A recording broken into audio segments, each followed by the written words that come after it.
Hola, buenas tardes. Dios le bendiga.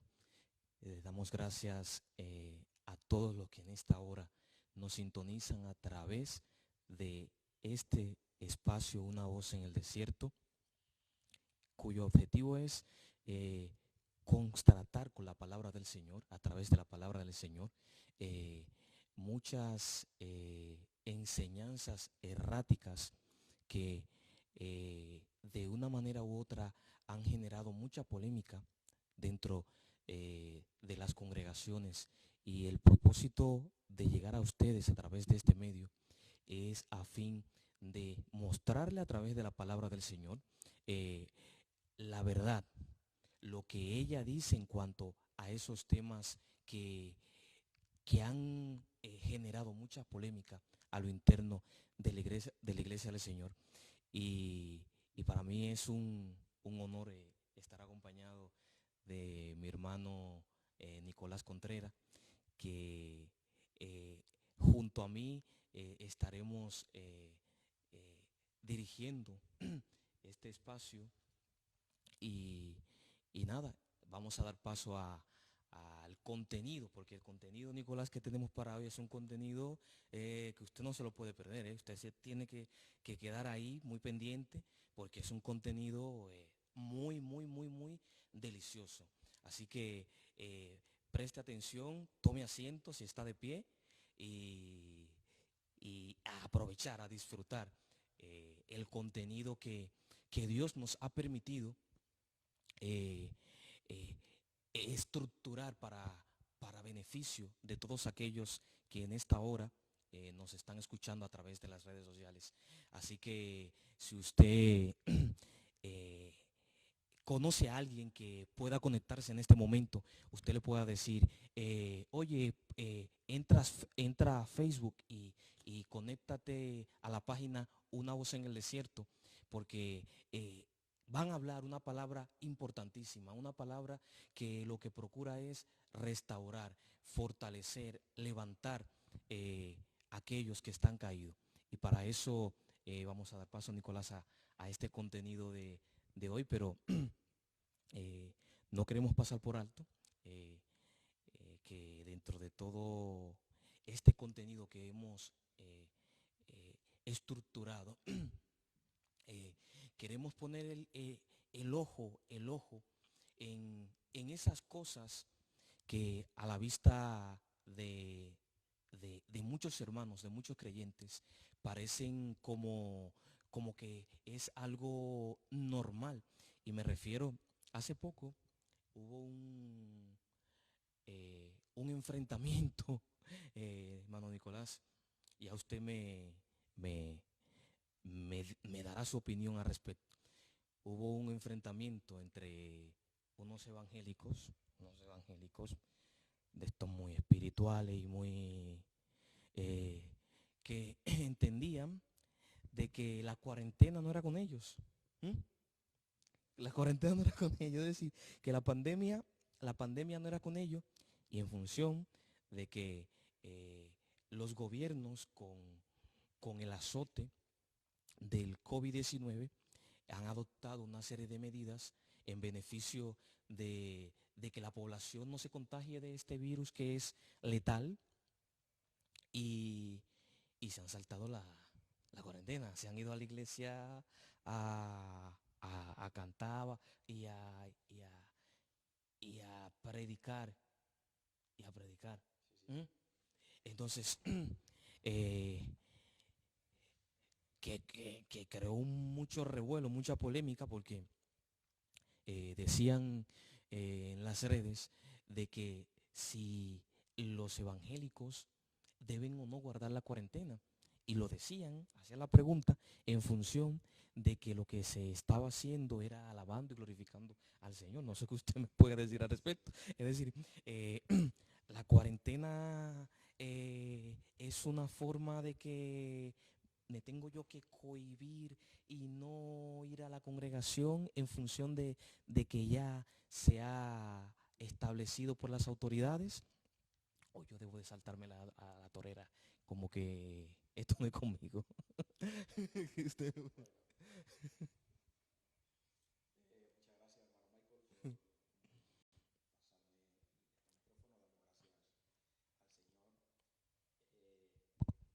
y a la vez pues a cada uno de los hermanos que por estos medios no puedan sintonizar. Ya decía usted lo interesante del tema y cómo esto puede afectar en una manera muy especial nuestras vidas, debido a que es cierto que a veces, hermano Michael, yo creo que pecamos o de ingenuo o pecamos de sabio. ¿Mm? Sí, ahí estamos, a veces estamos en dos facetas. Una de ellas es que estamos en lo extremo de la sabiduría, donde lo que nosotros decimos está por encima incluso de la ley y del gobierno.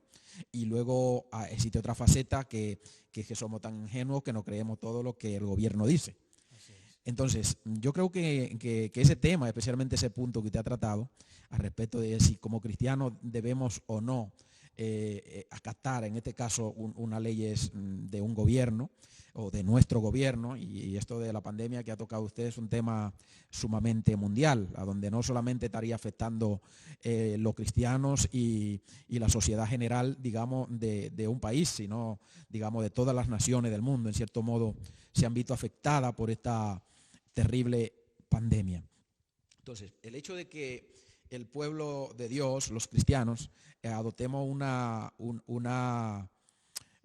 postura controversial debido a no querer acatar de una manera sabia y coherente lo que es, digamos, estas normas que a veces, obviamente, que no nos gustan. No hay a nadie que le guste estar encerrado en su casa. Y mucho menos siendo cristianos, que estamos llamados y normalmente los cristianos nos caracterizamos por estar juntos con los hermanos. Usted no estará mirando a través de la cámara y ve que hay 1 metro entre el hermano y yo. Claro, claro, porque como ejemplo. aunque hoy estamos en fase 1 en la Comunidad de Madrid, que nos permite reunirnos en las iglesias, guardando cierta distancia y guardando cierta medida, nosotros sí que estamos acatando lo que son las leyes del gobierno, bien no porque no creamos, digamos, afines a ningún partido político, ni afines a un gobierno, pero yo creo que hay algo que se llama amor. Y aquí sí lo voy a entrar. Muchos dirán, me van a tal vez a malinterpretar, pero en fin, yo creo que el plan de que estemos compartiendo estos temas, claro, es precisamente que no vamos a estar todos de acuerdo con lo que vamos a hablar y es respetable. Entonces, yo creo que como cristianos nosotros estamos llamados a acatar las leyes de los gobiernos siempre y cuando sean estas leyes justas o leyes morales, que por lo menos no vayan en contra de los principios, digamos, espirituales y morales que atentan contra nuestra fe. Si es así, obviamente nosotros como cristianos estamos llamados a obedecer y a acatar esas normas. Ahora, que un cristiano diga, yo no voy a obedecer a un gobierno y me voy a saltar la norma, el problema no es solamente que se estaría saltando una norma por la cual iría a la cárcel, puesto que existe un sistema de gobierno en el cual, digamos, el poder ejecutivo y junto al legislativo legislan leyes, y en este caso son leyes que no nos gustan, especialmente a los occidentales, porque nosotros estamos acostumbrados a vivir en lo que se llama el sistema de gobierno tanto democrático. Entonces, esto nos lleva a veces a querer no acatar ciertas normas que vemos que atenta contra nuestro derecho. Pero yo creo que cuando decía el término del amor, yo creo que un hermano acata estas leyes no precisamente porque estemos de acuerdo con ningún gobierno y ni porque no seamos cristianos, sino a veces, primero por amor, pero también por responsabilidad. Oía de un pastor en los Estados Unidos que este hermano dijo, no, yo no voy a acatar la ley del gobierno porque estas leyes atentan contra mi fe. Y abrió la iglesia y estaba dando culto allí en medio de un estado de alarma decretado por el gobierno, a donde toda la gente no cristiana estaban en sus hogares, mas sin embargo en esta iglesia se seguía dando servicio. Resulta que el hermano se enfermó de COVID Y no solo se enfermó él, salieron más de 30 o 40 personas dentro de la misma congregación afectados con el coronavirus y algunos murieron. Yo creo que eso es lo que se pone en balanza en el momento de nosotros actuar de una manera altruista y irrespetuosa, porque el hecho de que el hombre sea un ministro de Dios, que no lo podemos negar, yo no puedo negar la cuestión, la santidad o el modo de comportarse de un ministro, puesto que puede ser un siervo de Dios, pero actuar a veces de una manera incoherente o irresponsable, en este caso, con lo que acata o lo que tiene que ver con esta pandemia. Y que hay que entender una cosa, de que el hecho de que haya un estado de santidad, de pureza, de cercanía con el Señor, no deja eso de decir de que no soy una persona humana, de que me puedo enfermar, de que puedo atravesar por un accidente, me pueden suceder cosas que al hombre común le pasa, que si vamos a Eclesiastés, Salomón lo dijo con claridad, a todos nos acontece una misma cosa. Es decir, que de una forma u otra, lo que se hace la diferencia en que nosotros le servimos al Señor y tratamos de vivir una vida en función de las leyes espirituales que están plasmadas en la palabra del Señor. Amén. Y aquellos que no sirven al Señor, pero no implica que por el hecho de yo orar y ayunar ya tengo 2 salitas y no me voy a enfermar, tengo que saltarme la ley, que fue el caso en cuestión de hasta un poco reprender a la policía que se acercó hasta allí, echándole, como quien dice, Satanás es quien viene a través de estos a querer impedir que nosotros le demos al culto al Señor. Es decir, y ya lo decía usted, hay un comportamiento, una actitud de irresponsabilidad, cuando realmente nosotros como creyentes tenemos ese llamado de ser responsables, porque es una de las maneras con la que se le va a demostrar al mundo, a aquellos que no conocen del Señor, de que la iglesia de Cristo es una iglesia de orden, es una iglesia que está sometida al Señor en primera instancia, pero también está sometida a lo que ya usted decía, a las reglas que no van más allá de lo moral ni de lo espiritual en detrimento del llamado que tenemos como iglesia del Señor. Entonces, ahí vamos a entrar al plato fuerte que hoy tenemos a tratar, qué tipo de gobierno rige la iglesia. Y hermano Nicolás, vamos a materia. También en tanto buscar dar una respuesta a toda la cuestión que venimos introduciendo.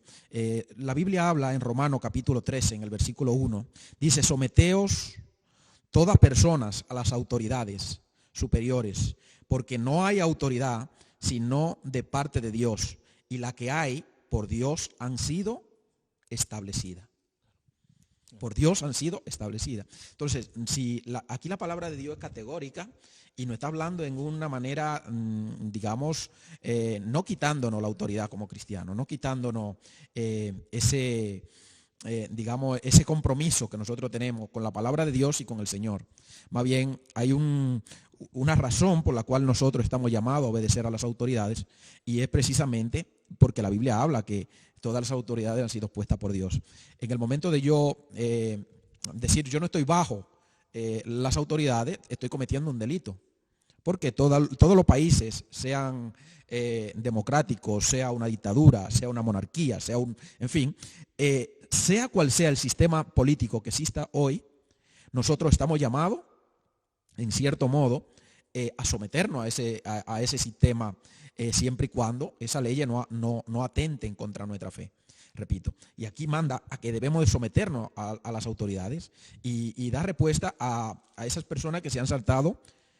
Y hay algo que usted decía que es muy importante, que ya voy a formular una pregunta en cuestión a eso que usted comentaba.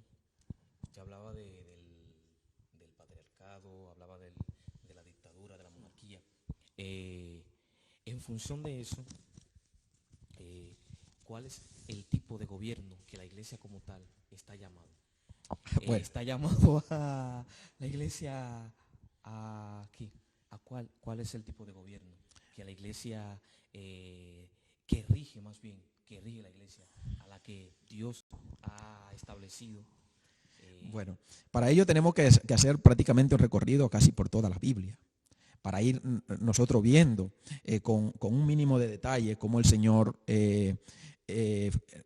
empezó a establecer los sistemas de gobierno desde la antigüedad.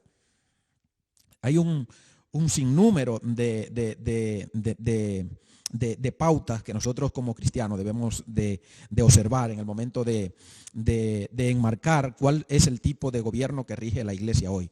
Cuando digo tipo de gobierno que rige la iglesia, no me estoy refiriendo a un sistema político, digamos, de una nación, porque lo que rige a las naciones, ahí es donde ahorita estábamos hablando, esas son leyes de naciones. La ley por ejemplo, limitarnos a nosotros congregarnos por el tema de esta pandemia son leyes, digamos, establecidas por los hombres, no son leyes establecidas por Dios. La Biblia usted no va a encontrar que diga que tenemos que, si hay alguna cuarentena, o sea, por alguna pandemia, alguna enfermedad, que nos debemos de recluir en nuestras casas. Eso la Biblia no lo dice. Pero sí la Biblia nos manda, en cierto modo, obedecer a nuestro gobernante, y se está refiriendo a un sistema de gobierno universal, o sea, que aplica y tiene que ver con las naciones, pero que también abarca, en cierto modo, la parte que tiene que ver con lo espiritual, que tiene que ver con la iglesia. Y esa pregunta que usted hace en base a qué tipo de gobierno rige la iglesia hoy, obviamente nosotros tenemos que ver que la iglesia no es una institución puesta por hombre. Si nosotros nos vamos a Mateos, y ahí quiero que hagamos esta lectura porque la considero interesante, Mateo capítulo 16, si usted me acompaña, por favor, Mateo 16, en el versículo 13 al 18. Dice la palabra de Dios, Mateo 16, 13 al 18, dice así. Viniendo Jesús a la región de Cesarea de Filipo, preguntó a sus discípulos diciendo, ¿quién dicen los hombres que es el Hijo del Hombre? Ellos dijeron, unos Juan el Bautista, otro Elías y otro Jeremías, o algunos de los profetas. Les dijo, esto es Jesús, ¿y vosotros, quién decís que soy yo? Respondiendo Simón Pedro dijo, tú eres el Cristo, el Hijo del Dios viviente. Entonces le respondió Jesús, bienaventurado eres, Simón, hijo de Jonás, porque no te lo reveló carne ni sangre, sino mi Padre que estás en los cielos. Y yo también te digo que tú eres Pedro, y sobre esta roca edificaré mi iglesia, y la puerta del Hades no prevalecerá contra ella. Y a ti te daré la llave del reino de los cielos, y todo lo que atares en la tierra será atado en los cielos, y todo lo que desatares en la tierra será desatado en los cielos. Ese versículo 19 hay que tratarlo en otra enseñanza, ¿no, hermano? Vale. Sí. Pero yendo a referencia a lo que es el tipo de gobierno que rige a la iglesia, vemos que la iglesia, primera vez esta palabra eclesía que aparece aquí del griego, bendito el nombre del Señor, aparece por primera vez aquí, mención de nuestro Señor Jesucristo en el versículo, claro. en Mateo capítulo 16, verso 18, es por primera vez donde aparece esta palabra iglesia. Y vemos en el contexto un panorama donde Jesús pregunta a sus discípulos. Y él le pregunta, ¿qué tipo ¿qué dice la gente que es el Hijo del Hombre? ¿Qué es lo que está en cuestión aquí? ¿Quién dicen ellos que soy yo? Entonces, cada uno de ellos empieza a presentar argumentos detallados de qué era lo que la gente decía acerca de quién era Jesús. Y aquí vemos que Pedro, inspirado por el Espíritu Santo, y el Señor se lo dice, no te lo reveló a ti carne ni sangre, sino mi Padre. Pedro le dice, tú eres el Cristo, el Hijo del Dios viviente. Y aquí vemos la institución de la iglesia como algo espiritual, no algo humano. O sea, no podemos decir que la iglesia está bajo de un gobierno humano. Aunque es cierto que tenemos pastores, tenemos ministros que dirigen dentro de nuestras congregaciones, a los cuales el Señor ha puesto ahí para intentar establecer una serie de orden. Esto está muy bien. Eso está muy bien y es elogiable a los pastores que lo hacen bien, a los líderes que lo hacen bien. Es algo de admirar, puesto que son autoridades también puestas por Dios. Aunque no se puede decir que ellos son el gobierno de la iglesia, no, porque el sistema de gobierno que rige la iglesia va más allá de un pastor, va más allá de un ministro, va más allá de un obispo, llámese como se llame, en la iglesia, va más allá de eso. ¿Sí? Porque aquí Jesús le dice, y tú eres Pedro, y sobre esta roca edificaré mi iglesia. ¿Cuál es la roca? La declaración que Pedro acaba de hacer. Amén, claro. ¿Sí? Exactamente. Tú eres el Cristo, el Hijo del Dios viviente. Y dice, eso no te lo reveló sangre ni carne. Amén. Y yo te digo que tú eres Pedro. Y sobre esa declaración que tú acabas de hacer, edificaré mi iglesia. ¿Cuál es la declaración? De que Cristo, que Él es el Cristo, el Hijo del Dios viviente. Esa, digamos, que es la naturaleza espiritual de la iglesia.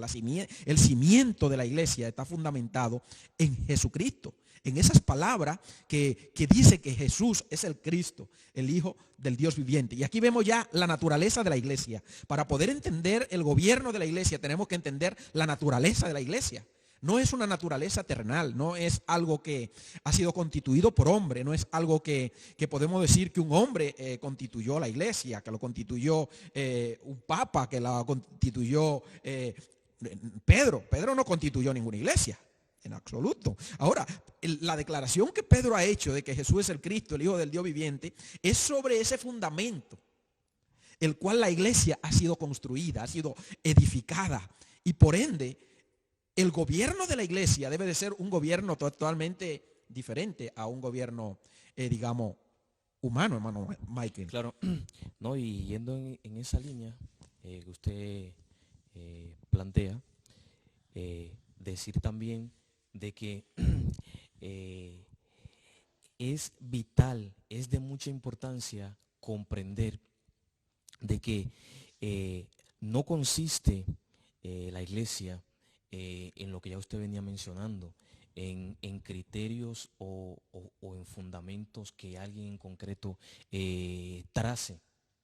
Va más allá, que ya usted lo decía, va enmarcada la funcionabilidad de la iglesia, la potencialidad de ella misma, está enmarcada en que ella, su fundamento es un fundamento espiritual. Es un fundamento espiritual.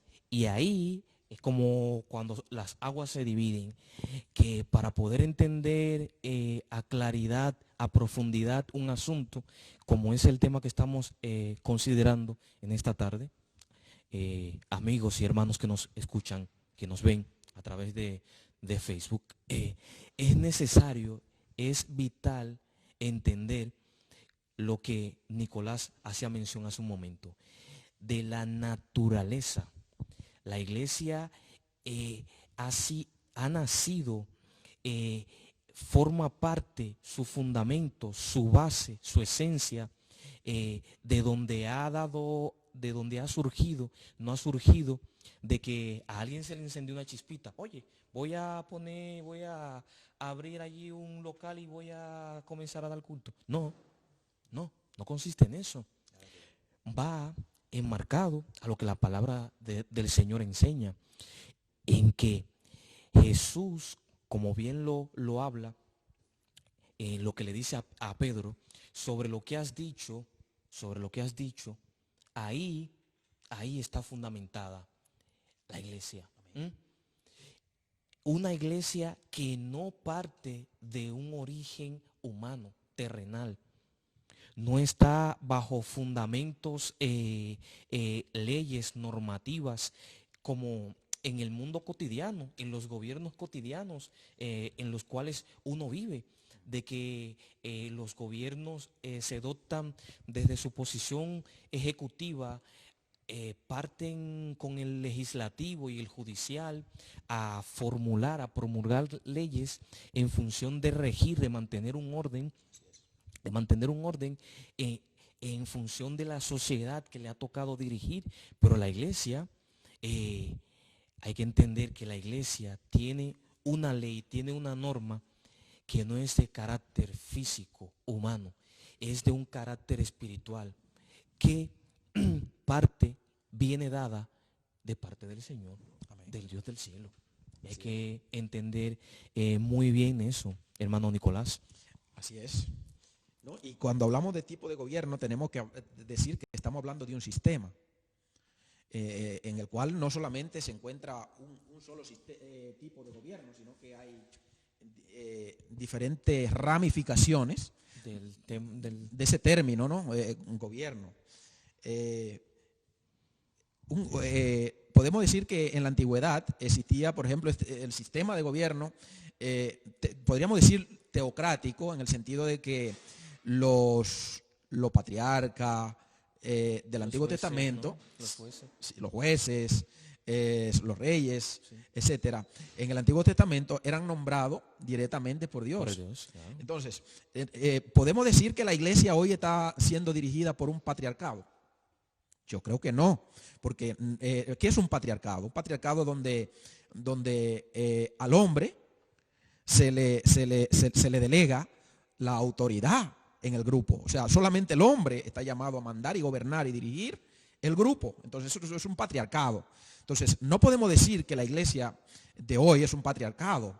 Tampoco podemos decir que es una monarquía.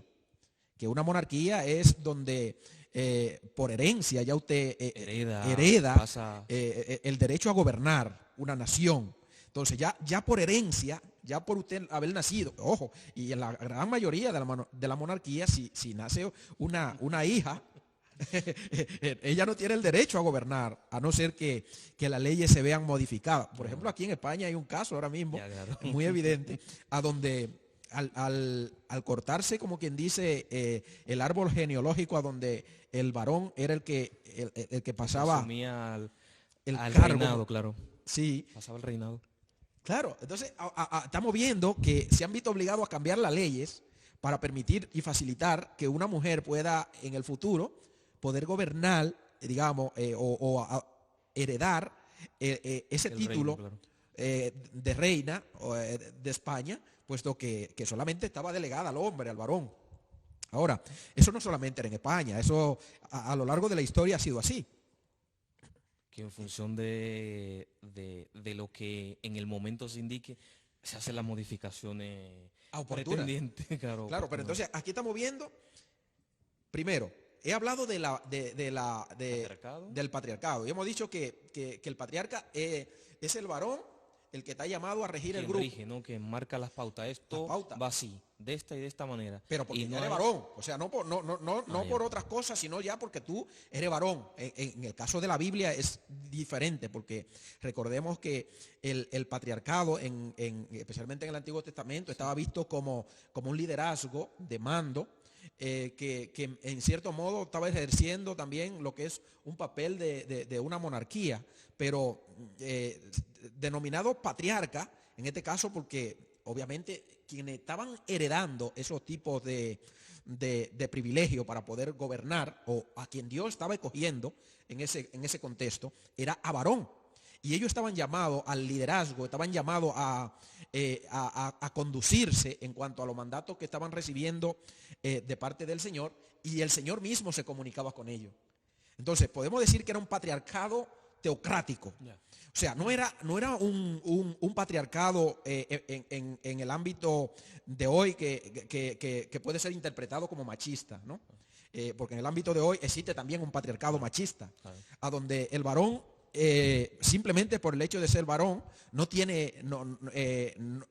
acepta absolutamente ningún tipo de corrección por una mujer. Por ejemplo, ellos dicen que la mujer es un ser inferior y que en este caso ellos no están llamados a obedecer ni a someterse a lo que una mujer, aunque esta mujer sea esté en condiciones de mando sobre ellos, Aún mantiene esa inferioridad esa inferioridad, porque es un patriarcado machista. Entonces no tiene que ver con el patriarcado teocrático del Antiguo Testamento, puesto que y lo vemos en el caso de Abraham.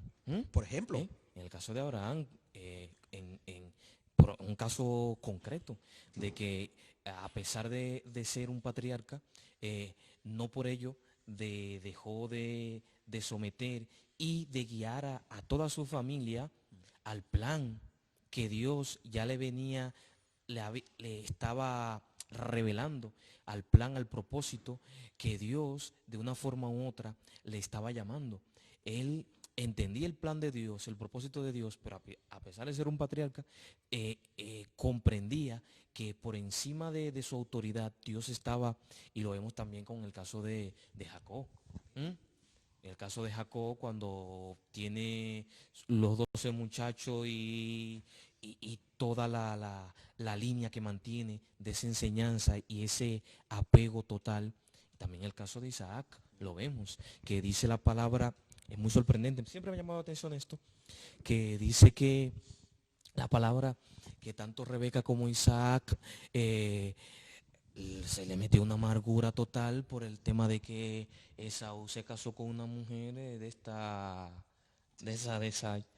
por ahí. Entonces eso fue una amargura para ellos, porque ellos entendían de que a sus hijos tenían una responsabilidad tanto de cara al Señor como, y vemos ahí el apego que es lo que estamos tratando, de que eran patriarcas, pero eran guiados. Claro, de una forma u otra, había ese reconocimiento a la autoridad suprema del Señor. ¿No? Y que vemos también, además, que Dios se comunicaba directamente con estos hombres. O sea, no eran hombres comunes, en el sentido de que estos patriarcas, y bien usted ha señalado, Abraham, Jacob, Isaac, etcétera, eran hombres que podían oír la voz de Dios. O sea, no era una locura. En ese contexto, Dios directamente comunicaba su palabra a estos hombres y le decía cómo ellos debían de comportarse. ¿Por qué era tan extraño cuando uno de estos hombres, por ejemplo, desobedecía lo que Dios hacía y el Señor se veía obligado inmediatamente a legislar con juicio sobre este hombre o sobre esta nación cuando se le desobedecía, puesto que él se estaba comunicando directamente con ellos? Ahora, vemos que el gobierno del patriarcado, o sea, el patriarcado rigió hasta a Jacob, dijo usted, Abraham, Isaac, Jacob, y llega un momento a donde ese sistema patriarcal dejó, no voy a decir de funcionar, pero dejó ya el pueblo como de estar como de percibirlo, de percibirlo como una autoridad respetable. Yeah. Porque los pueblos se vieron obligados al ir creciendo en número, a irse alejando en diferentes grupos, y lo que eran hermanos ahora eran enemigos.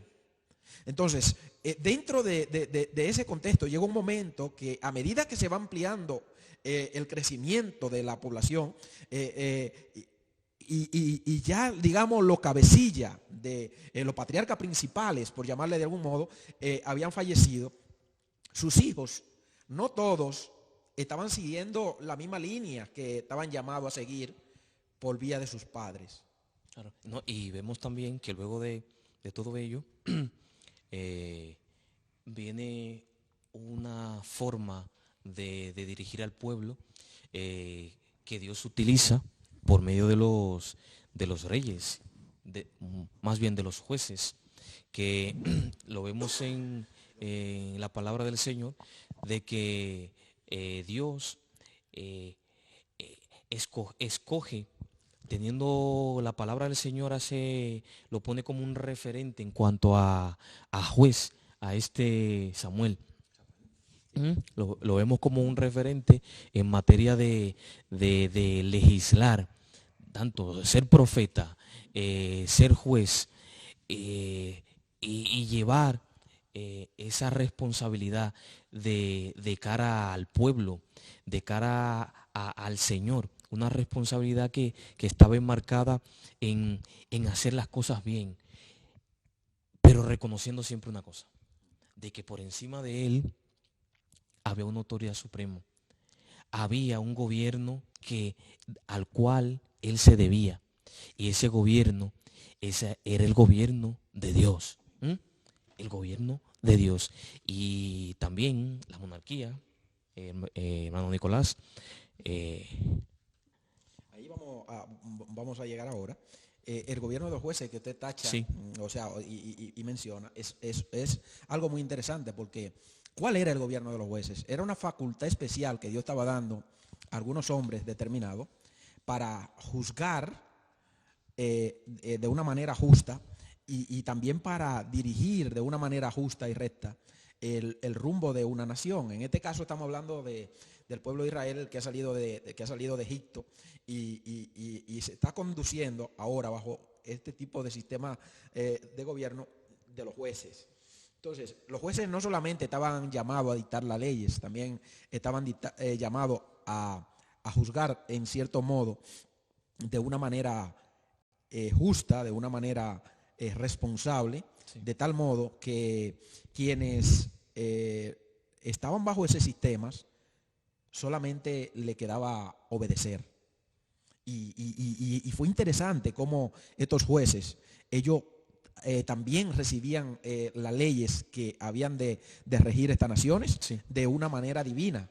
O sea, de una manera teocrática, el mismo Dios se comunicaba con los jueces y hacía de que ellos dictaran estas leyes y estas leyes fueran justas, puesto que no salía del corazón de los jueces, sino que salía directamente del corazón de Dios y estas leyes venían a responder, digamos, Muy de una manera importante eso, ¿eh? responsable. Claro, Sí. muy importante eso. Entonces, Porque, porque en esa línea es necesario matizar esto, de que las normativas, como yo te lo decía, las normativas que ellos redactaban, que ellos promulgaban, que ellos daban a conocer al pueblo, no eran una normativa, no eran leyes que ellos porque se le antojaba, como yo tengo, qué sé yo tengo que recoger un dinerito, yo voy a poner un impuesto sobre tal cosa y yo me voy a lucrar.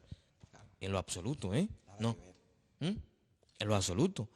Y ya usted lo decía, leyes cuyo propósito, cuyo objetivo tenían una función principal única. ¿De qué?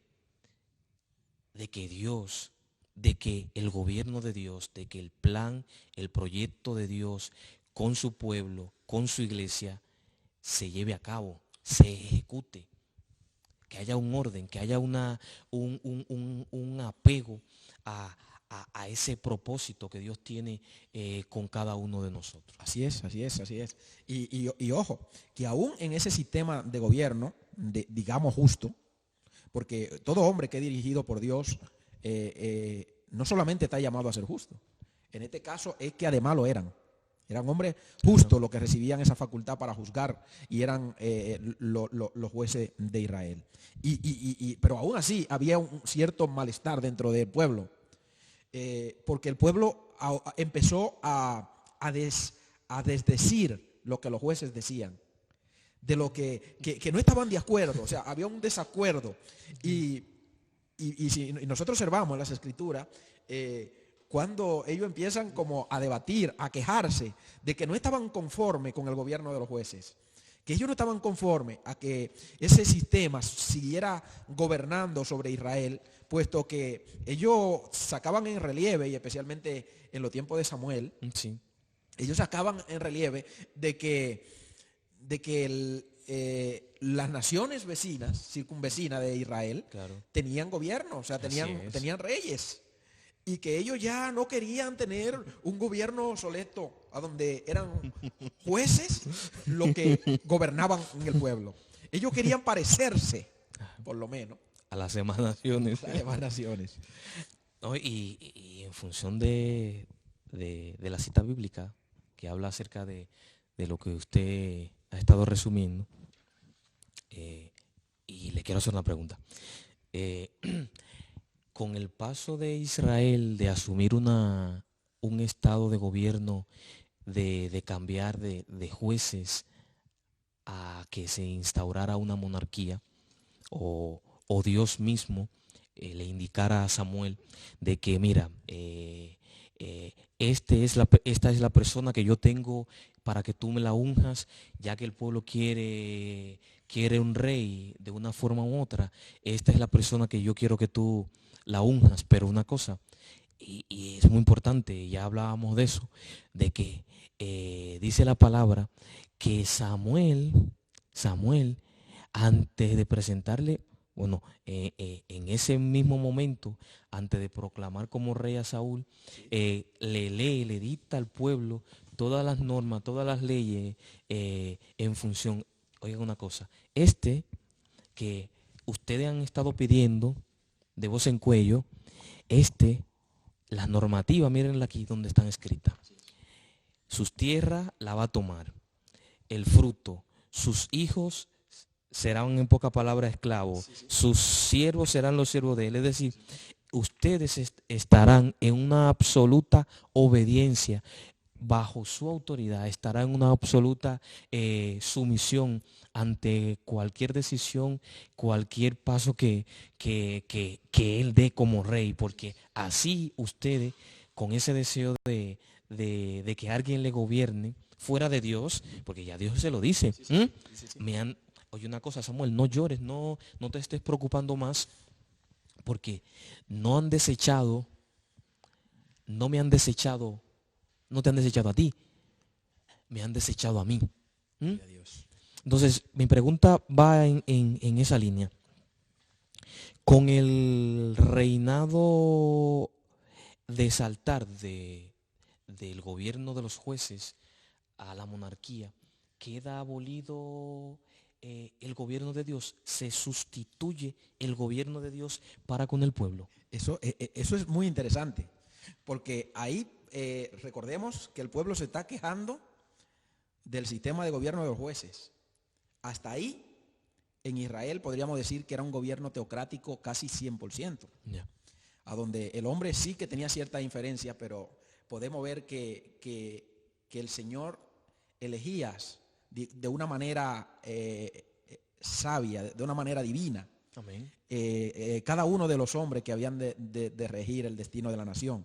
Pero ahora el problema es que ellos están pidiendo, no solamente ellos querían un rey, y bien esa salvedad que usted hacía, de que Dios le dice, tengan cuidado, que ustedes lo que están pidiendo va más allá de lo que ustedes creen.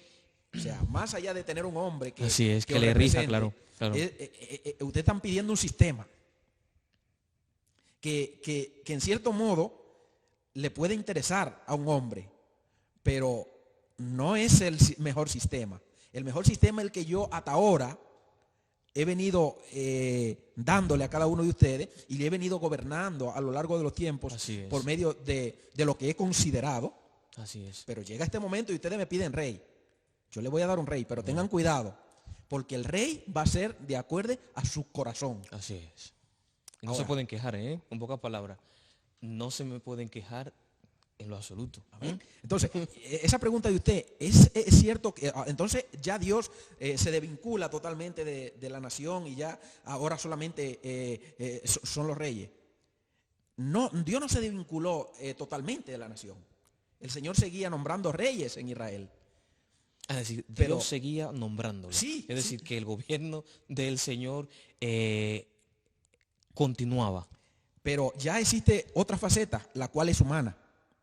O sea, no solamente ya existe el gobierno de Dios, también existe ahora, no existe la teocracia, ahora existe una monarquía, que es un sistema de gobierno donde ahora se rige, más allá del monarca de turno, también sus dinastías. O sea, ya no solamente es el monarca que existe hoy, sino también que sus hijos gobernarán más adelante.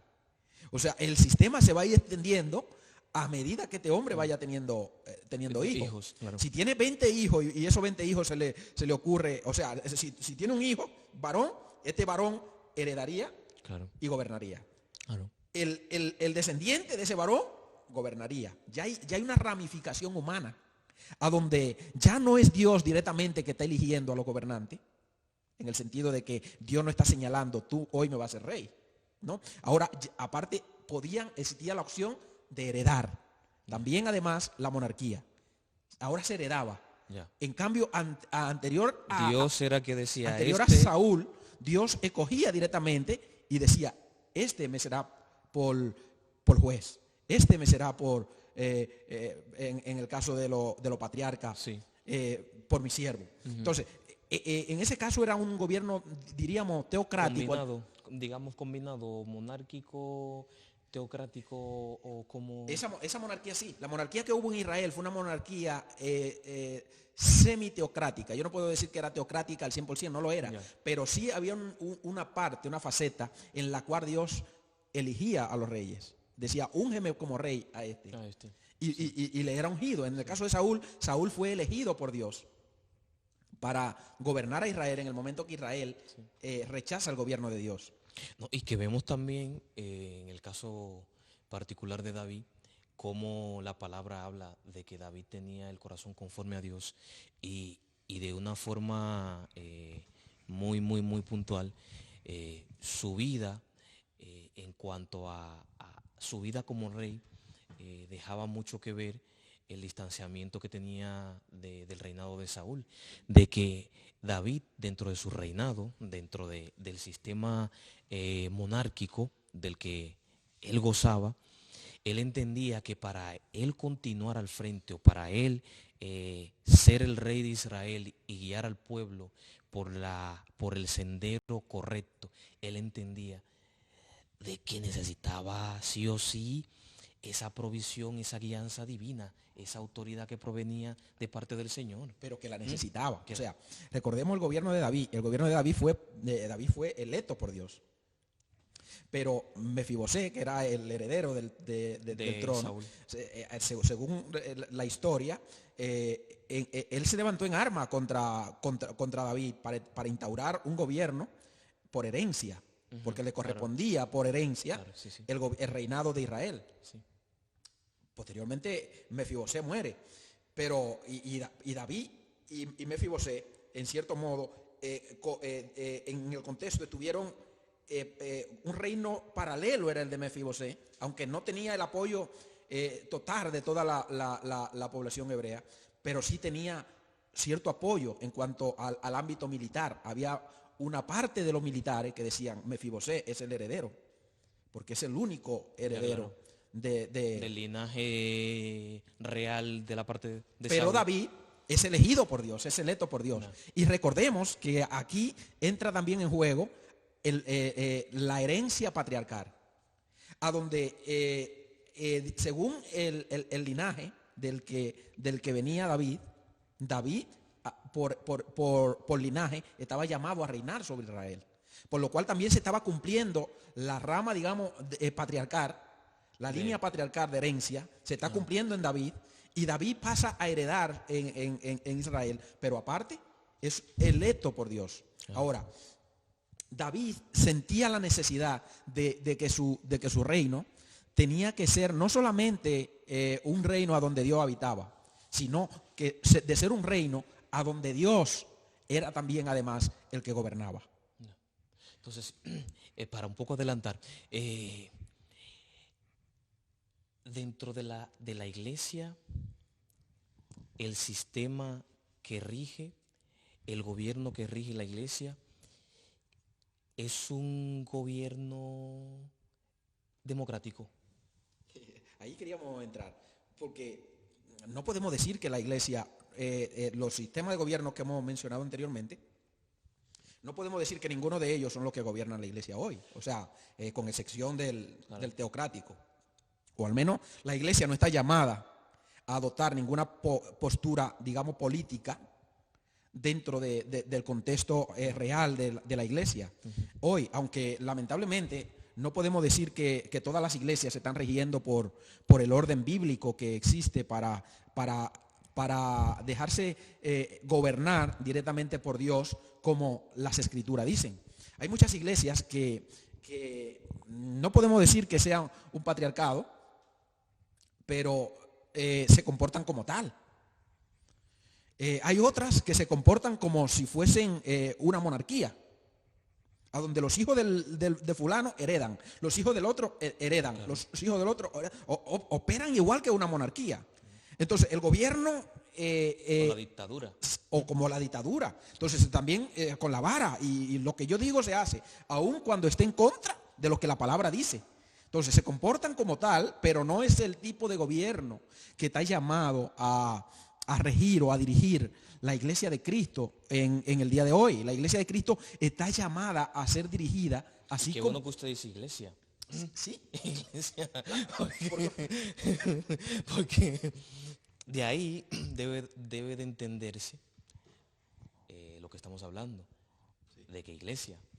Iglesia. Sí, iglesia. Y cuando usted me pregunta de la democracia, porque eso es un término que se ha mal usado mucho en la iglesia hoy, a donde muchos dicen intencionadamente, lo que el pastor dice, eso no lo vamos a hacer, porque esto es una democracia. Entonces, ahora, yo le voy a hacer una pregunta, sí. Que le interrumpa. El hecho de hacer una elección a cualquier departamento, a cualquier cargo dentro de la iglesia, ¿eso quiere decir que la iglesia está siendo democrática? ¿O no, eso no es un... ¿Cómo llamaríamos no podemos ese decir tipo que sea un sistema acciones? de gobierno, de política democrática, aunque yo creo que tiene cierta influencia de lo que conocemos hoy como democracia, ¿no? Porque si entendemos como democracia, ¿qué es la democracia? Son dos términos griegos que quiere decir gobierno del pueblo. Así es. O sea, donde es el pueblo el que gobierna. Por lo cual yo creo que como sistema no entra la democracia dentro del sistema de gobierno que ha de gobernar o regir la iglesia. Eso no es un término que nosotros deberíamos de emplearlo en la iglesia. Lo podemos emplear en una nación, porque claro, una democracia es un sistema que está llamado a regir y gobernar una nación. Pero en el momento que yo te digo, esto es una democracia en la iglesia, estoy diciendo, ustedes pueden quitar al pastor simplemente porque no le guste. Esta es una democracia. Entonces, como democracia, yo quito y pongo a quien yo quiero, porque es mi gobierno, gobierno del pueblo. Entonces, tengo esos derechos, esos derechos como tal, a ejercerlo. Si realmente hay si realmente hay una democracia, pero es que no, es que lo que digo, el sistema de gobierno de la iglesia es instituido por el que instituyó la iglesia. Y cuando decimos que quien instituye la iglesia es el mismo Señor Jesucristo, y bien cuando mencionamos a Pedro en el versículo 18, y yo también te digo que tú eres Pedro, y sobre esta roca edificaré mi iglesia, y la puerta del Hades no puede prevalecer contra ella. O sea, sobre la declaración de que Jesús es el Cristo, el Hijo del Dios viviente, es, digamos, los cimientos, es la base, la plataforma sobre la cual la iglesia está siendo edificada. Entonces, si buscamos la base de la iglesia, vemos que la iglesia no está regida por una democracia. Está siendo regida o dirigida por quien la funda, que es Dios. Ahora, el hecho de que una iglesia haga una elección para elegir los hermanos es un acto democrático.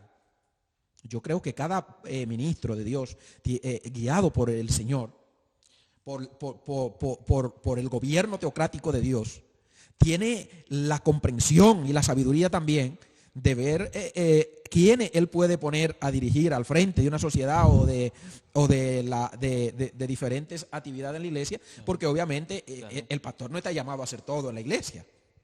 El pastor llega para lo que llega, puede alcanzar para predicar el domingo, pero tiene una actividad, tiene una familia, tiene un trabajo, tiene diferentes cosas que hacer. O sea, un pastor no es solamente 20-20 para la iglesia, aunque podría hacerlo si el deber se lo demanda.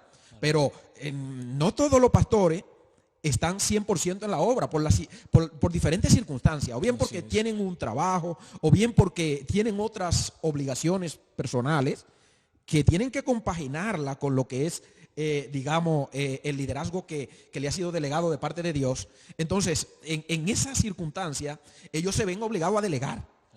¿Sí? Porque tienen que delegar, porque que si no abarcan a todos. O sea, un pastor no puede visitar al hermano que está enfermo en el mismo momento que está predicando aquí en la iglesia o en el mismo momento que está haciendo otras cosas, porque no es Dios, Claro. es un hombre. Es que la Biblia es contundente en referencia a esto, de que somos un cuerpo. ¿Mm? Claro. Somos un cuerpo en Jesús y que de una forma u otra también la Biblia presenta muchos ejemplos, como en el caso de lo que Jetro le dice a Moisés. Al ver a Moisés tan afanado día por día de esa multitud que iba a consultarle y a presentarle un caso, dos casos, tres casos y la multitud, y el pobre Moisés posiblemente cansado, agotado, no daba abasto, Jetro le tuvo que decir, el Señor a través de Jetro le tuvo que decir, oye, una cosa, es que lo que estás haciendo no es lo correcto. No es lo correcto, porque no vas a llegar, no darás abasto, y por demás te vas a agotar a un punto de que se te van a acabar la fuerza y ya no vas a servir para más nada. Entonces, escoge a personas de las que tú entiendas, de las que tú comprendas, y yendo ahí en esa línea que usted plantea, dirigida, ese pastor, esa pastora, dirigido por el Señor, de una forma u otra, indicar quiénes son esas personas que él entiende que deben de dirigir, estar al frente de un departamento, de un equipo, de algo en concreto de trabajo dentro de la congregación. Y hay que lo pondré en contexto también, es el tema porque hay muchos que para argumentar de que la iglesia vive bajo un gobierno democrático, se basa mucho en lo que sucedió en el libro de los Hechos cuando escogieron a Matías. Para hablar del tema de democracia. Pero, cuando escogieron a Matías, de que cuando hubo que escoger entre los dos, de que a la corta o la larga se optó por Matías. Bueno, yo creo que tenemos que entender en contexto todo lo que un pasaje o un versículo o un capítulo de la Biblia habla. Debemos entenderlo en contexto. Y si nosotros vemos que ya existía un precedente en las Escrituras de cómo debía de elegirse el sucesor de Judas, porque anteriormente ellos no lo sabían, pero ya cuando entran en materia de quién sustituiría a Judas, sí. No fue una votación, digamos, en la cual todos se pusieron de acuerdo para elegir a Matías. No, nada que ver. Ellos establecieron un sinnúmero de requisitos, de condiciones, y luego lo echaron a suerte, dice las Escrituras, y la suerte cayó sobre Matías. Recordemos que los judíos tenían por tradición de que cuando algo le era muy complejo para ellos poder tomar una decisión, lo echaban a suerte. Cuando la cuestión era confusa y ellos no sabían si Dios era que estaba eligiendo a esa persona, ellos lo tiraban a suerte. Y sobre el que caía la suerte, ese era. Pero no significaba que fue el que Dios eligió. Fue que la suerte lo eligió. Claro. O sea, ellos tiraban y sobre el cual caía la suerte. Pero tampoco significaba de que era un acto democrático. No era democrático. No. No era democrático. No era democrático precisamente porque no son ellos que están eligiendo. Ya. O sea, ellos no hicieron una votación democrática. El pueblo no se reunió y dijimos, vamos a elegir hoy al sustituto de Judas. Vamos a votar. A ver, hermano Michael, ¿usted está de acuerdo con que votemos por el hermano Pedrito? Sí, bueno, por el hermano Matías, no. ¿O sí? No, eso no fue lo que se hizo. Dice que echaron a suerte y la suerte cayó sobre Matías. Entonces, no podemos decir que fue una democracia, no. Eso no es un pasaje para nosotros emplearlo para crear cierto tipo de debate en torno a ese tema. Ahora, lo que sí podemos tomarlo como referente de ver que la iglesia es un cuerpo ordenado, un cuerpo organizado, es un cuerpo que está bien estructurado. Ahora, como bien estructurado, tiene un sistema de gobierno. Pero el sistema de gobierno que debe de regir la iglesia no es el sistema de gobierno que debe de regir al mundo. Porque el mundo sí tiene su sistema de gobierno. Existen diferentes tipos de sistemas de gobierno. Existe la dictadura en el mundo, existe la democracia en el mundo y existen ciertos sistemas, los cuales hoy nosotros encontramos que sí imperan en nuestra sociedad. ¿Sí? Sí, claro. Y en función de eso, entender que la democracia es un gobierno humano. Recalcar en esto. Es un gobierno humano donde el hombre, de una forma u otra, elige o no elige a alguien para que esté al frente, le esté dirigiendo, le esté gobernando. Y en cambio, en cuanto a ese gobierno que debe de regir la iglesia de Jesús, estamos hablando de un gobierno que no tiene en lo absoluto nada que ver con la elección que alguien en concreto, que una persona en concreto pueda hacer para que aquel esté al frente de ese cargo, esté en ese departamento, en lo absoluto. No podemos tampoco malinterpretar el término de la elección en la iglesia, porque yo creo, hermano Michael, que un pastor tiene la sabiduría y el discernimiento de saber qué hermano vale para determinada actividad, ¿no? Porque yo creo que en esa característica o eso caracteriza, sí, claro, a un hombre de Dios de saber de poder tener discernir. la facultad, claro, esa facultad. Y obviamente que el pastor no está en la vida completa del hermano, pero yo creo que un pastor debe de observar cuál es la condición de vida de cada hermano en el momento de delegarle determinadas funciones. Porque, por ejemplo, hermano, yo nombro, por ejemplo, en mi iglesia y digo, mira, el hermano fulano que tiene una trayectoria de que el hombre era un adúltero en el mundo, era un borracho. Y ahora, como vino a Cristo, ahora al hermano yo le voy a poner para que vaya a restaurar los matrimonios, para que vaya a visitar a las hermanas que están solas, para que vaya, oye, su trayectoria está ahí, su viejo hombre. No estamos diciendo que el hombre no sea un siervo de Dios. Ya, claro, que una cosa no quita lo otro. No quita lo otro. No. Pero yo creo que su hoja de vida,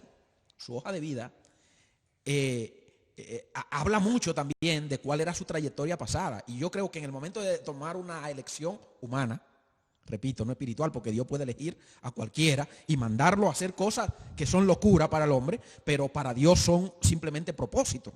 No, y que ahora, todo lo hace en función a un plan, a un propósito que tiene Él, que Él en su divina potestad sabe qué es lo que está haciendo. Amén. Ahora, pero ya eso estamos hablando que es Dios que elige ese hombre y lo manda a él y le dice, esto, y lo hace. Pero en el momento de yo como líder, como ministro, como siervo de Dios, hacer ciertas elecciones, el hombre, aparte de orar, vamos a orar, pero yo tengo que hacer una observación. No debemos de ser ignorantes, hermanos. Debemos de saber qué es lo que estamos haciendo realmente. Y Pablo mismo dice a Timoteo que en el momento de elegir, que no elija neófito para ponerlo a frente de la obra, que no ponga a personas indoctas, personas que no tengan ninguna formación a desarrollar la obra del Señor. ¿Por qué? Porque van a hablar mal. Y en el momento de que hablen mal, ¿de quién van a hablar? Del hermano que lo está haciendo mal. No, van a hablar mal del Señor. Entonces, es el testimonio no nuestro que está en juego, sino de quien nos gobierna a nosotros. Que quien nos gobierna no es un pastor, no es un líder. Quien nos gobierna a nosotros es el Señor. Entonces, si estamos bajo el gobierno teocrático de Dios, tenemos que regirnos bajo sus leyes. Porque en el momento que salimos de sus leyes, de su ordenanza, de su estructura, en ese momento estamos viviendo como en la anarquía. ¿Sí? Claro. O sea, no estamos viviendo bajo una cobertura que podamos decir que es la que dictan las leyes nacionales o universales del mundo, del país. No, estamos bajo unas leyes que son estructuradas y ordenadas directamente por Dios, que es su palabra. Ahora, si me salgo de eso, no me puedo agarrar a la ley del mundo y decir, no, porque yo estoy en una democracia. No, ¿por qué? Porque Dios ha estructurado, y ha constituido su iglesia y también ha establecido un sistema de gobierno, el cual a lo que más se asemeja es al patriarcado del Antiguo Testamento y al gobierno de los jueces, que es un gobierno teocrático. No vamos a decir al 100%, porque hay una parte humana a donde los hombres hoy tienen la facultad, pero no es dada por Dios, repito, tienen una decisión para legislar y hacer algunos cambios, pero no es dado por Dios, repito, porque lo que ha sido dado por Dios es su palabra. Y el hombre, ningún hombre está llamado a modificar la palabra de Dios. Ningún hombre está llamado a legislar por encima de la palabra de Dios. Entonces usted puede hacer algunos cambios, algunos ajustes que tengan que ver con la estructura del gobierno humano o que tengan que ver con la estructura del gobierno, digamos, que se ajuste más al contexto natural que se esté viviendo en ese momento, pero usted no puede decir que la Biblia lo manda. Hombre. ¿Sí me explico? Claro, sí, perfectamente. Porque es que entonces ya ahí entraríamos en que el hombre sí puede tener la facultad de legislar por encima de la Biblia. Entonces ya entramos en un dilema un poco difícil, y es que el canon no está cerrado y que el hombre puede seguir. No, y que me huele un poco mal eso, porque la función que se asumiría es una actitud parecida a la que un ser por ahí en su momento quiso. Un ser llamado, que quiso en su momento pasar por encima de ese gobierno divino. Y hay algo que me llama mucho la atención, de que se habla mucho dentro de las sociedades, se apuesta mucho por la democracia. Se apuesta mucho por la democracia. Porque, pero que no es mala. O sea, la democracia, si se emplea, digamos, como un sistema político equitativo, no es mala. El problema de la democracia es la corrupción que existe dentro de la muy mal llamada democracia. Como cada quien puede hacer lo que le da la gana, empiezan a exigir sus propias leyes, y llega un momento que las leyes que se están editando en la llamada democracia más consolidada del mundo son leyes inmorales. Así es, que van contra todo principio, digamos, establecido por Dios, van contra los fundamentos de lo que Dios ha establecido, van la muy mal llamada hoy democracia. ¿Por qué? Porque en realidad el hombre exige y elige cuál es su sistema, cuáles son las leyes que quieren que le rijan, o cuáles son las leyes que quieren que imperen en ese sistema democrático. Porque es el gobierno humano. O sea, no es un gobierno dado por Dios, sino un gobierno humano, un gobierno totalmente humanista, y obviamente legisla leyes que tienen que ver con sus intereses. Claro que va apegado ahí, de que el fin de esta gente, de la democracia como tal, o de este pueblo, o de esta nación, o de una sociedad en concreto, que procura de que se aprueben leyes en función de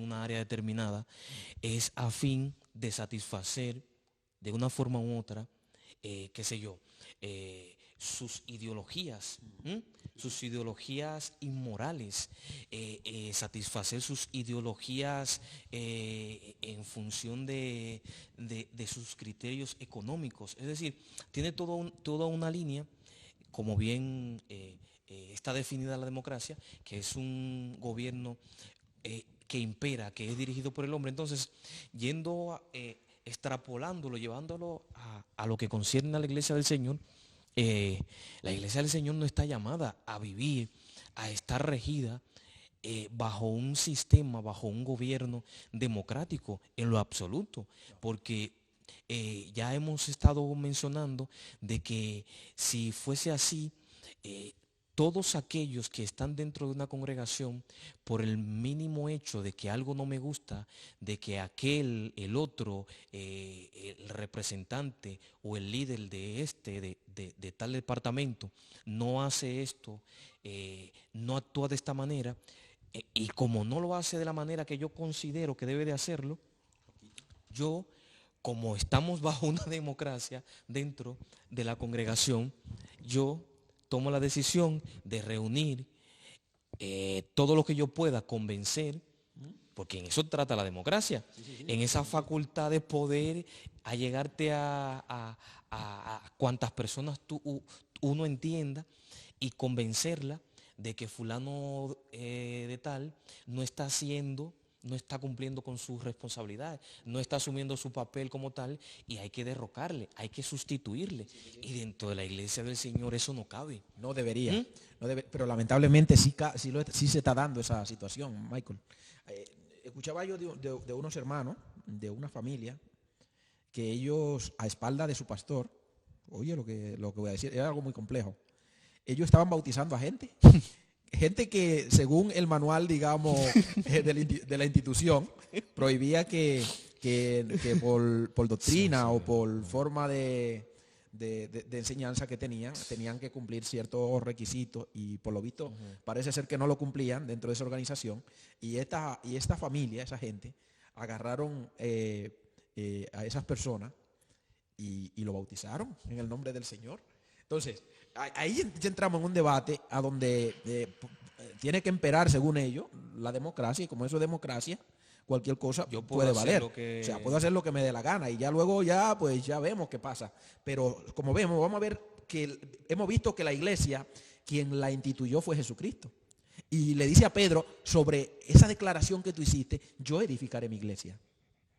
Sobre esa piedra sólida, esa roca que tú acabas de decir, ahí yo voy a instituir mi iglesia. Y dice Filipenses capítulo 2, versículo 10. Dice, para que en el nombre de Jesús se doble toda rodilla de lo que está en los cielos y en la tierra y debajo de la tierra, y toda lengua confiese que Jesucristo es el Señor, para gloria de Dios Padre. ¿Ah? Sí. Y toda lengua confiese que Jesucristo es el Señor, para gloria de Dios Padre. Y Pedro dice, tú eres el Cristo, el Hijo del Dios viviente. Y yo también te digo, dice Jesús, que tú eres Pedro. Claro. Fragmento de piedra o piedra pequeña.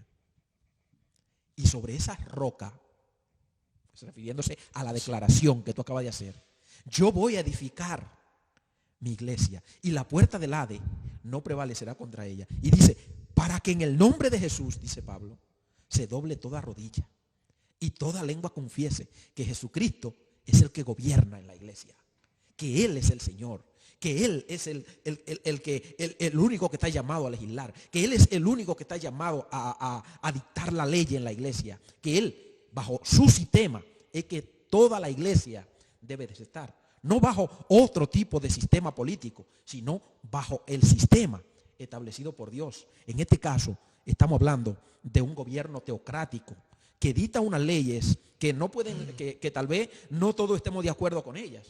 Hay gente que no está de acuerdo con lo que dice la Biblia. Y hay que tener mucho ojo en lo que usted está diciendo. Ojo en el sentido de que no están de acuerdo, pero no lo dice su boca. Eso es. Aquí dentro hay un rechazo. Su boca no lo dice. Sí. Pero en el interior, solo ellos y Dios saben de que no toleran, son alérgicos completamente a muchas cosas en las cuales la palabra le corrige y le manda a actuar de la manera correcta. Pero no lo dicen. No lo dicen. Porque no le conviene. Entonces, hay que prestarle mucha atención a eso que usted dice, porque si mantenemos una posición, una actitud en esa línea de que bajo unos conceptos de que la iglesia tiene una facultad o que es regida bajo un gobierno democrático, no estamos en lo correcto. La iglesia está bajo el gobierno del Señor, un gobierno teocrático, que es un gobierno soberano, un gobierno, y hay un elemento que me llama mucho la atención, y es el tema de la justicia, que la democracia aboga mucho, y por esto la gente la ve como la salida o que es la alternativa fundamental a la hora de abordar cualquier tipo de temas. La justicia, utiliza mucho la justicia, la democracia. Utiliza mucho la justicia, pero hay que entender que es una justicia corrompida. Una justicia corrompida. Sin embargo, en intereses. Por eso, si yo tengo la responsabilidad, estoy llamado como ministro de educación a firmar o está en contratación, ministro de Obras Públicas, de Obras Públicas. Se está licitando un sinnúmero de obras, de puentes, pero llega a mi escritorio un sinnúmero de extorsiones. Dame el contrato y tú te vas a echar en el bolsillo tanto. Sí. Entonces por ahí ya comienza a partir la supuesta justicia que debe de operar bajo un sistema, bajo un gobierno democrático. Ya se va rompiendo la soga por lo más fino, por el interés. Como dicen por ahí, que un día se fue el amor y el interés al campo y más pudo. Entonces, un elemento importante es de que el gobierno de Dios esté marcado en la justicia. Es así. Y una justicia espiritual que da a cada quien conforme a lo que se merece. Conforme a lo que se merece. Amén. Sí, y que lo que sí podemos, ya para ir concluyendo por cuestión de tiempo, digamos converger tanto en el Antiguo Testamento y en el Nuevo Testamento, es que el sistema que Dios ha empleado a lo largo de la historia es el bueno, es el más válido, es el más interesante, es el sistema que verdaderamente conviene, digamos, a toda estructura constituida por Él. O sea, si Dios lo constituyó, el sistema de gobierno que debe de imperar es el que Dios estableció. Porque en el momento que el hombre empieza a hacer cambio, empieza a modificar los cambios en base a sus propios intereses, lo daña todo. Así y podemos es. tener iglesia numerosa, podemos tener lo que hoy se ha puesto de moda, megas iglesias, podemos tener multitudes de gentes que están oyéndonos y escuchando tal vez nuestro mensaje y todo diciendo amén y nos gusta todo lo que nos están diciendo, porque impera algo que a nosotros nos gusta, porque es un sistema que nos gusta, pero si no impera el sistema establecido por Dios, no habrá valido la pena. Tal ministro será reprobado delante de Dios. Puede ser, llamarse como se llame, pero no valdrá de nada o valdrá de muy poco que durante 30 o 40 años le esté predicando, enseñando a la gente una doctrina tergiversada, una enseñanza torcida, un sistema fuera de lo que ha establecido la ley. Okay. Y ojo, eso incluso en la democracia de hoy vemos que en el momento que alguien se salta la ley que democráticamente se han puesto, la misma democracia lo juzga. Así es. Y lo condena y lo declara culpable. ¿Por qué? Porque existe una ley y tú no te la puedes saltar. Si te la saltas, es una especie de reglamento. Tú tienes que obedecerlo, tienes que cumplirlo. El momento que no lo cumple, las leyes te juzgan. Y aquí, en el caso del gobierno de Dios, del sistema que Dios ha instaurado, en el momento que el hombre se salta las leyes, es reprobado delante de Dios. Puede seguir enseñando, puede seguir predicando, puede seguir haciendo todo lo que le dé la gana fuera de la ley de Dios, pero ha sido reprobado. Y eso lo tenemos que tener bien claro. La iglesia fue fundamentada sobre Jesucristo. Y las leyes que deben de regir la iglesia son las leyes dadas por Dios por medio de su palabra. Claro. Bendito el nombre del Señor. No existen legislaciones alguna fuera del gobierno, claro, del gobierno de Dios. Claro. O sea, pueden existir diferentes posturas en la iglesia. Pero si se llama iglesia de Cristo, debe de ser regida por la ley de Cristo. No puede ser iglesia de Cristo y ser regida por la ley del hombre a la vez. No. Tú no puedes decir que a ti lo que te rige son lo que dice el gobierno de tu país. No lo puedes decir. ¿Por qué? Porque a ti lo que te rige son las leyes de Dios.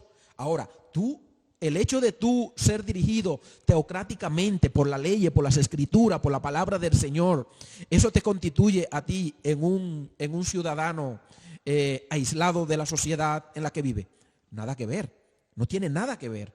Tú puedes vivir bajo el gobierno de Dios, bajo el sistema de gobierno de Dios y obedecer los hombres, las leyes de tu país, las leyes que democrática o de la manera que sean han sido dictadas por los dignatarios elegidos por el pueblo, pues obviamente tú también estás llamado a obedecer a esas leyes. Así es, claro. ¿Entiendes? Porque como ciudadanos hay un papel que nosotros como cristianos nunca, vamos a perder, y es el papel de ser ciudadano. Claro. O sea, tú siempre vas a ser ciudadano de una nación y tú como ciudadano tienes unos requisitos, tienes que cumplir unos deberes, unas obligaciones. Como miembro, como parte de esa sociedad en la cual vives. Efectivamente. Tienes un librito, unas normas ahí que así como lo cumplen todos los demás, tú no puedes ser la excepción. Efectivamente. Es que no existe la excepción. Entonces, si yo digo que yo soy la excepción y que yo no voy a vivir por la ley de Dios, por la ley de la nación me juzga. Claro. Pero eso mismo pasa en el contexto de las Escrituras. Si tú dices que tú no vas a vivir bajo el gobierno teocrático de Dios porque tú prefieres una democracia, el problema es que las leyes de Dios te desenmascaran y te dicen que tú eres reprobado porque tú no eres válido, no eres apto para poder obedecer, digamos, a Dios. Entonces, al no obedecer a Dios, al no someterte a sus leyes, entonces tampoco tú eres apto para llamarte que está viviendo bajo un sistema de gobierno teocrático. Entonces, las mismas leyes que te facultan para bendecirte, son las mismas leyes que te facultan para juzgarte y condenarte. Así es. ¿Amén? Así es.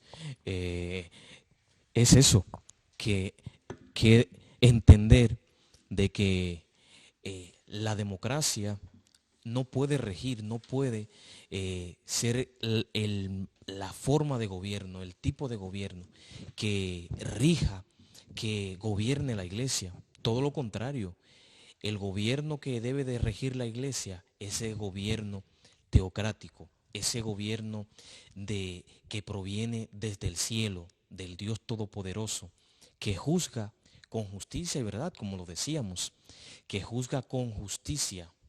La verdadera justicia está en Él. Y Él lo hace, su gobierno no es un gobierno gravoso, sus normas, y como dice la palabra, de que ella no es gravosa en lo absoluto. Ella es la que nos faculta y nos hace entender, nos hace comprender de esa necesidad que cada día usted y yo debemos de tener del Señor y estar apegado a que toda decisión, tanto dentro como fuera de la congregación, de la iglesia, usted y yo nos debemos a ese gobierno de Dios, pero siempre, ojo, mucha atención a esto, con el deber, la responsabilidad de cumplir con las leyes que humanamente las sociedades han dictado. ¿Para qué? Para regir, para que haya una sociedad responsable y esas leyes esas leyes deben ser cumplidas por nosotros en función de que no infrinjan, de que no vayan más allá de la parte moral y espiritual que usted y yo estamos llamados a seguir, que es tener una vida consagrada, sometida al gobierno y a la palabra del Señor. Pues sin tiempo para más, Nicolás, vamos a ir despidiendo y como ya saben, todos los viernes estaremos a través de este medio compartiendo con cada uno de ustedes la palabra del Señor. Cualquier pregunta, cualquier comentario lo pueden dejar en la parte de los comentarios y lo miraremos, Nicolás, ¿no? Sí, estaremos dando respuesta, además. Claro, entonces ha sido todo un placer, Dios le bendiga y hasta aquí el Señor nos ha ayudado. Dios le bendiga mucho. Dios le bendiga. Hasta la próxima.